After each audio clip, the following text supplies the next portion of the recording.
उदारा सर्व एवैते ज्ञानी त्वात्मैव मे मतम् आस्तित्तः स हि युक्तात्मा मामेवानोत्तमां गतिम्। ଏହାର ପୂର୍ବ ଶ୍ଲୋକରେ ଜ୍ଞାନୀ ଭକ୍ତମାନଙ୍କୁ ସର୍ବଶ୍ରେଷ୍ଠ ଘୋଷିତ କଲା ପରେ ଶ୍ରୀକୃଷ୍ଣ ସ୍ପଷ୍ଟ କରୁଛନ୍ତି ଯେ ଅନ୍ୟ ତିନି ପ୍ରକାର ବ୍ୟକ୍ତି ଯେପରିକି ଦୁଃଖୀ ବ୍ୟକ୍ତି, ଜ୍ଞାନ ପିପାସୁ ଓ ଭୌତିକ ଲାଭର ଅଭିଳାଷୀ ଏମାନେ ମଧ୍ୟ ଭାଗ୍ୟଶାଳୀ ହୋଇଥାନ୍ତି।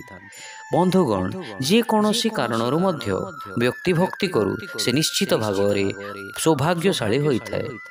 ତଥାପି ଜ୍ଞାନରେ ସ୍ଥିତ ଭକ୍ତମାନେ ଯେହେତୁ କୌଣସି ଭୌତିକ କାରଣରୁ ଭଗବାନଙ୍କୁ ଭକ୍ତି କରନ୍ତି ନାହିଁ, ସେମାନଙ୍କ ଭକ୍ତଙ୍କର ନିଷ୍କାମ ଓ ନିଃସ୍ୱାର୍ଥ ପ୍ରେମରେ ଭଗବାନ ବାନ୍ଧି ହୋଇଯାଇଥାନ୍ତି। ପ୍ରେମ ଦୁଇ ପ୍ରକାର ହୋଇଥାଏ, ସାଂସାରିକ ପ୍ରେମ ଓ ଦିବ୍ୟ ପ୍ରେମ।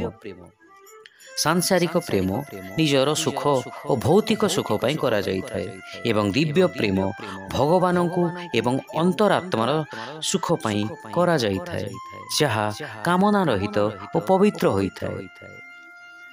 ଚୈତନ୍ୟ ଚରିତାମୃତରେ ବର୍ଣ୍ଣନା ଅଛି, କାମେର ତାତ୍ପର୍ୟ ନିଜ ସମ୍ଭୋଗ କେବଳ, କୃଷ୍ଣ ସୁଖ ତାତ୍ପର୍ୟ ମାତ୍ର ପ୍ରେମତା ପ୍ରବଳ, କାମ ଅନ୍ଧ ତମଃ ପ୍ରେମ ନିର୍ମଳ ଭାସ୍କର।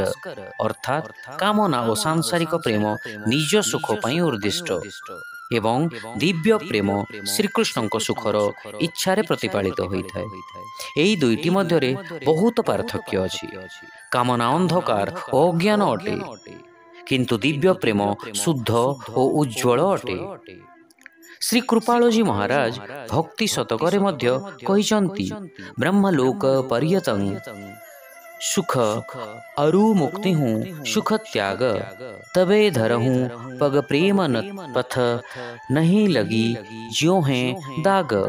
अर्थात तुमे जदि भक्तिर मार्ग को चलिबा को इच्छा करिथाओ तेबे उभय भौतिक सुख और मुक्ति कामना को त्याग कर, नहेले दिव्य प्रेमर निर्मल जल स्वार्थपरतार मिश्रण रे दूषित होइजिबो। आदि पुराण मध्य बंधुगण उल्लेख अछि, गीत्वा च मम नामानि विचारेन् मम सन्निधौ इति ब्रवीमि ते सत्यं कृतोऽहं तस्य चार्जुन। एठारे श्रीकृष्ण कहउछन्ति, मु मोर सेई भक्ति मानकर कृतदास होइथाए जिए मोर नाम जप करन्ति एवं स्मरण द्वारा सर्वदा मते निज सहित रखन्ति।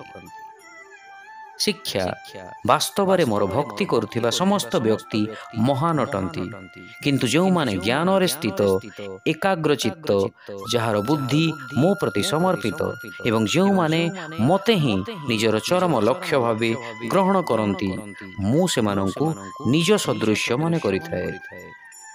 All those who are devoted to me are indeed noble, but those in knowledge who are of steadfast mind, whose intellect is merged in me, and who have made me alone as their supreme goal, I consider as my very self. Hare Krishna.